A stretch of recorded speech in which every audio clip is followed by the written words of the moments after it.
All right, we're back for our final episode of our second season. This is episode 20. I'm your host, Alden Morris, and we're on the show TACTALK. I am excited. I did hold this episode off for about a week and a half, 2 weeks, just because I wanted to get the full updates on our governor here in Washington State, Jay Inslee, and his plans for running for president. And it turns out, like I've been calling it on the show this entire time, Jay Inslee, governor of Washington State, will be running for president in 2020. He will be campaigning on climate change. So I wanted to share this article. Many of you know I look up to Dory Monson. He works over at the Subaru Carter Studios over at the Como and Cairo News for Bonneville.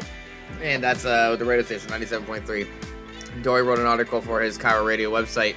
It says, "You're paying Jay Inslee while he tries to find a better job."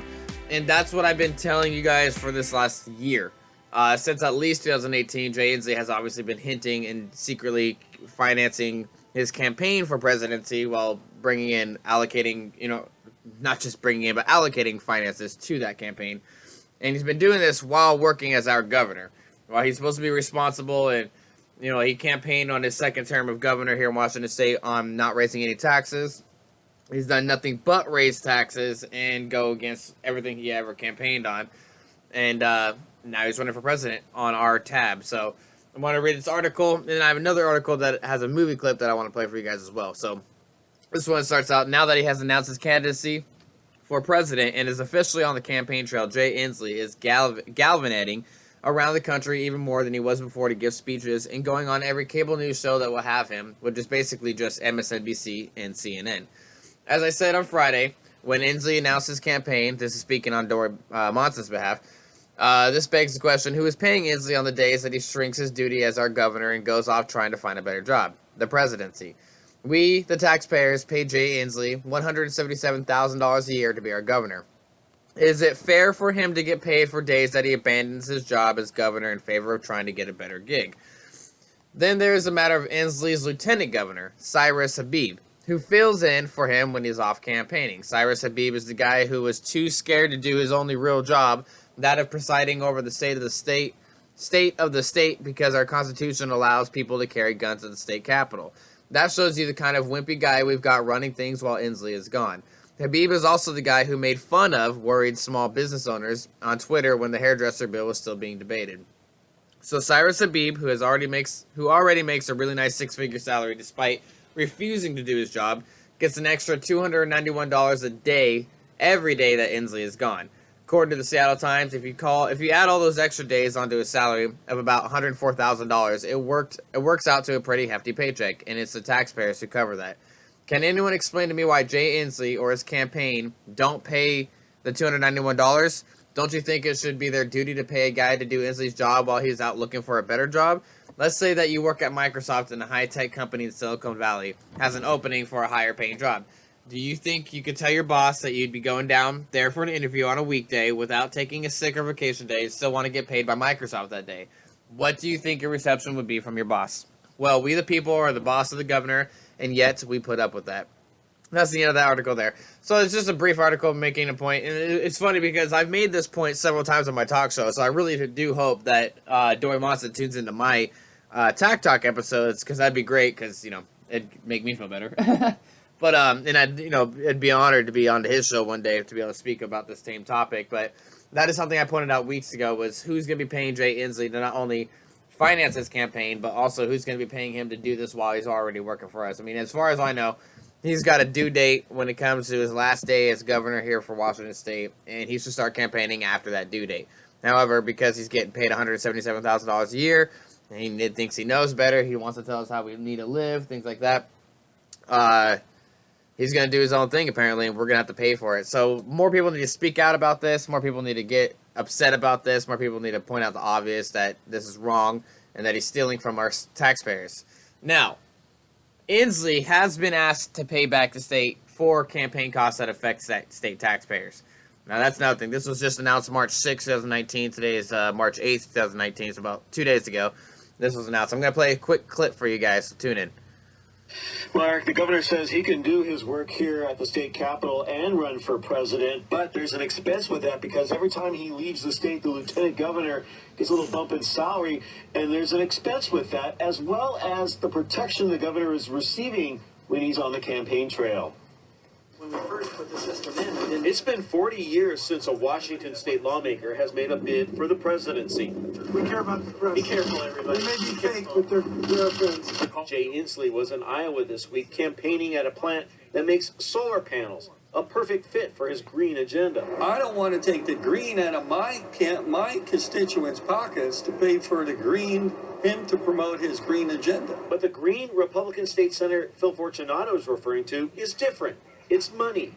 Money taxpayers pay to protect the governor. Whenever he goes in-state or out, official business or campaigning, the state constitution requires that he have state patrol officers by his side. If you're out there doing campaign stuff, reimburse us for the cost of your protection. Fortunato has now sent a letter to the governor asking that the governor's campaign reimburse the state for his executive protection. Last year, the governor went over his $2.6 million protection budget by $400,000. This year, he's put in an additional $1.3 million in the budget for that same protection. And there's something else. That means we are paying the lieutenant governor's wages, which is almost double what he's normally making. That would be Lieutenant Governor Cyrus Habib. You know, he knows that I'm not interested in staging a coup. Whenever Governor Inslee is out of state, Cyrus Habib takes over his duties and a bump to the governor's salary during that time, which could be considered an added taxpayer expense when Inslee's campaigning. Habib says Inslee's plans are to return to the state to take signing action on bills now before lawmakers, but he's ready to step in if necessary. If he were to ask me to do that, I would do that because I see that as part of my job. And right now, Governor Inslee is back in state, away from campaigning, doing an official visit this afternoon at the University of Washington. Now, every time he goes in and out of state, the lieutenant governor is informed of his arrival and departure, and that's when he takes over his duties as well as his pay. So, and there you go. So, we have several Republicans who are working within our state who are asking Governor Jay Inslee to pay back the expenses that's costing him to run for president. And you heard it yourself. He gets just over $2 million a year for security detail. He's added another $1.3 million to that. Plus, he's had an over expenditure of $400,000. So, he should be paying that back to the Washington State residents, because not only has he screwed us over so bad on different, anti-gun agendas and climate change. I mean, his own party didn't vote for his carbon tax. I mean, that's he's campaigning for a presidency that his own Democratic Party didn't agree with him on. So that makes sense. We're gonna end the first segment there. When we get back, we got a lot more things to talk about. Like I said, I wanted to put off this episode 20, the final episode of my second season, here specifically to be able to announce that Jay Inslee is officially running for president, like we've been saying here for a while now. So thanks for tuning in. Of course, the links will be made available at the bottom of the Facebook live broadcast, as well as the bottom of the YouTube video. That's going to be here as well. So make sure you tune in. That's how I receive an income, is if you click that YouTube video. The more clicks, the more view duration, the better for me. So like this video, share this video, and we'll be right back after this commercial break.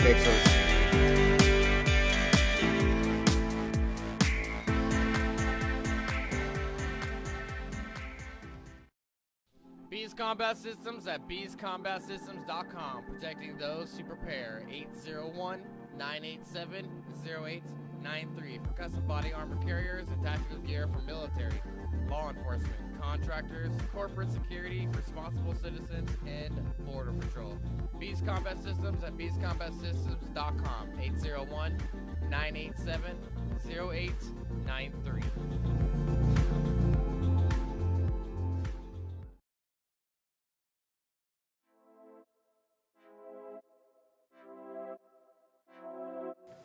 All right, and we're back on our second segment of our last episode, episode 20 of our second season of TACTALK. I'm your host, Alden Morris.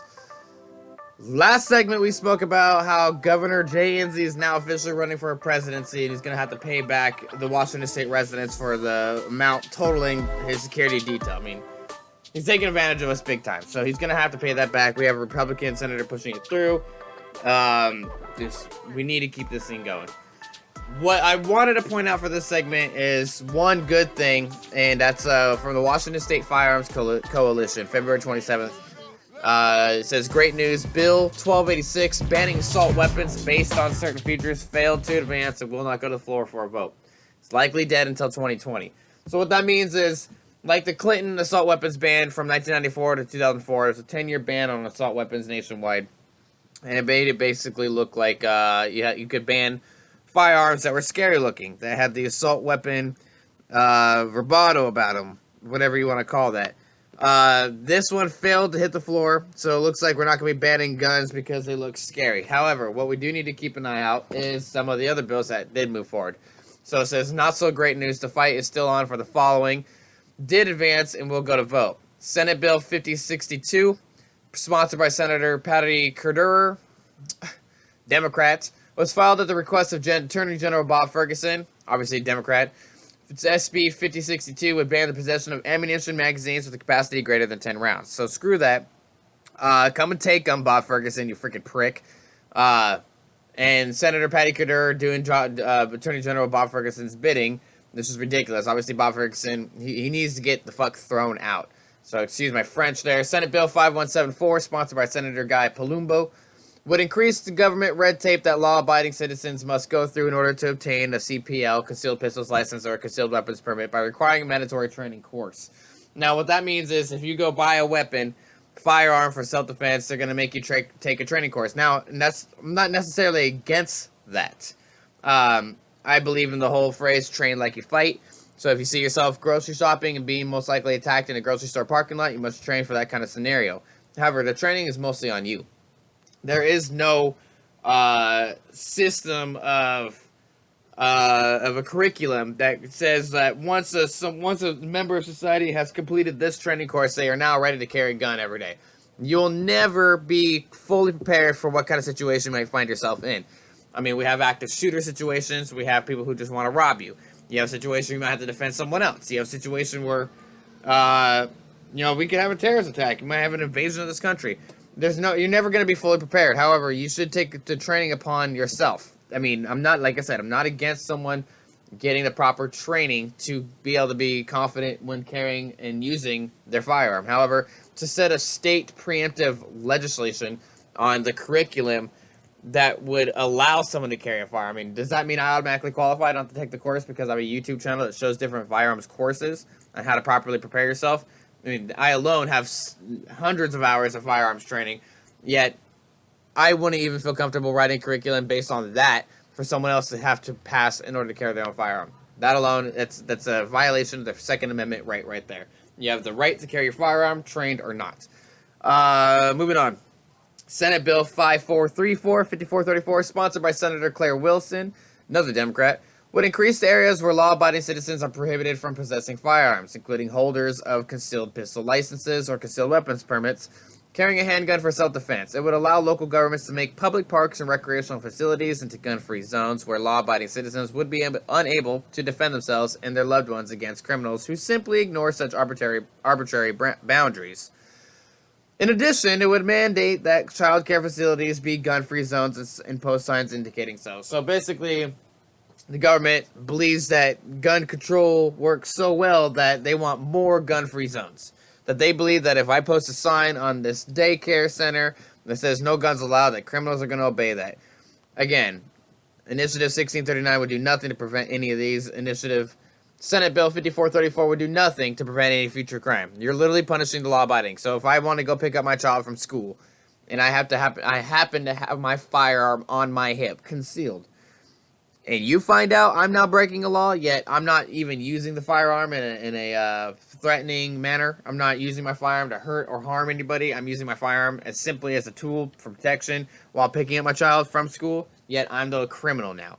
It doesn't matter if it's not even an extra slap-on charge for a criminal to go in and break a gun-free zone for carrying their firearm or illegally bring their firearm on that ground. So that law makes no sense whatsoever. So these are bills that are passing forward or moving forward. I mean, they'll be keep an eye on that. Stay vigilant. It's getting ridiculous. Not much else to say when it comes to that. However, you all know our governor, Inslee. He's a piece of shit. And that's part of the reason why I saved this last episode, because I wanted to make sure that he could announce his presidency, his campaign for presidency, before I did my final episode of my second season. I pushed this one off specifically because back in 2015, this is about just a little less than a year after we did the I-594. I won't comply with Gavin Stein. And this is where I got to do a speech for about 10 minutes in front of about 3,000 people armed. About how every time we have an evolution of the weapon, we will have an evolution of the regulations. Every time a new weapon comes out, they find a new way to regulate it. This was done before 1691 ever passed, before I-594 or after I-594 became voted by popular vote. This is your president, or I'd say this could be your potential president. This is your Washington State governor here. Take a listen. In Washington State, Democratic Governor Jay Inslee decided it was a brilliant idea to fly the Chinese flag at the state capitol in Olympia in honor of a visiting Chinese ambassador. But Governor Inslee flew the communist nation's flag between the American flag and the Washington State flag and at exactly the same height. That is a no-no. Local patriots, understandably offended by the governor's move, and with the help of an unnamed Washington State trooper, they lowered the flag and removed it from the Capitol building yesterday. Action, independent action. It's good to see it's still part of America. And that was what I want you to remember when you think of Governor Jay Inslee running for president of the United States. How he endorses communist China, so much so that he put their flag above our own flag, our own state capital. So it took several militia members and a Washington State trooper to take down that flag. And, shouldn't have to go that far. Should not have to go that far. So we're going to end this segment there. I hope you guys enjoyed our second season. I didn't get a lot of the guests because of the politics that are going on right now. I wasn't able to get all of them on board. However, we will have another season coming up. We're going to make some changes here. We're going to start getting those live broadcasts going with video footage so you guys can see a lot more of what's going on instead of just listening to my voice. Yeah, that's the end of our second season. So thank you guys for listening, and we will see you guys here soon. Thanks for listening again.